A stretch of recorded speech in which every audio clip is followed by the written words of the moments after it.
जयनिं हाबाफारि मोनसे गोजोननाय बाथ्रा नङा होमब्ला जोंनि इउपिपिएल दलनिफ्राय फैदों नोंथांमोना मिथिगौ आरो बे घनापारा 3 नम्बर दावागुरि ओनसोल तारमाने माइनरिटि मुस्लिम ओनसोल बिथांमोना जोंनि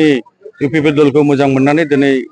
जोंजों सावरायनायनि गेजेरजों बिथांमोना जगदान जाफैदों दिनै गैयालाबो 150 जनसो जगदान जाबावदों दा बिथांमोनखौ आङो गोसो गोरबोजों आजावदों आरो बिथांमोना जोंखौनो हेफाजाब होगोन होननानै बुंदों बेनिखायनो बिथांमोनखौ जोङो दा जों मोनसे न'खरनि जाबाय आरो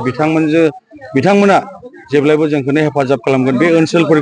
ओनसोलनि मानसिफोरखौ बानजायनानैब्लाबो बिथांमोना जोंनि ट्रेक्टर दलावनो थागोन होननानै बिथांमोना प्रतिश्रुति होनायखाय आं बिथांमोनखौ धन्यबाद जासिबावदों। जमदुवार बियाबा गोबाव सम बिपिएफनि आखायाव दङ बेखौ उद्धार खालामनो माबायदि खामानि बे थांनाय समफोरनि बाथ्राफोरा नानान रखम बिसयफोरखौ लानानै जादों नाथाय बे बाराव बे ओनसोलखौ जोङो सहजै उद्धार खालामनो हागोन दा नोंथांमोना नुबाय जे रायजो राजाफोरा लोब लोब जोंनि दलाव फैदों दा बे लोब लोब फैनाय खारनानो जाहैबाय थांनाय जे 2020 मायथाइनि मोनसे मोजां मोनसे सुक्तिखौ लानानै फैनायाव दा सान्ति जानायखाय रायजो राजाफोरा जोंनि दलाव लोंहोर फैदों बेनिखायनो आरो बेबायदिनो जोंबो गोबां हाबाफारि लादों बे हाबाफारिखौ नुनानै बिथांमोना जोंजों जगदान जाफैदों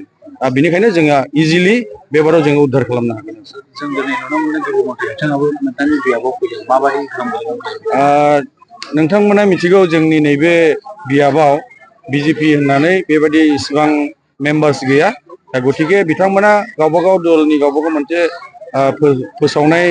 थायो दा बेनिखायनो बिथांमोना फैदों गावसोरनि दलफोरखौ एसे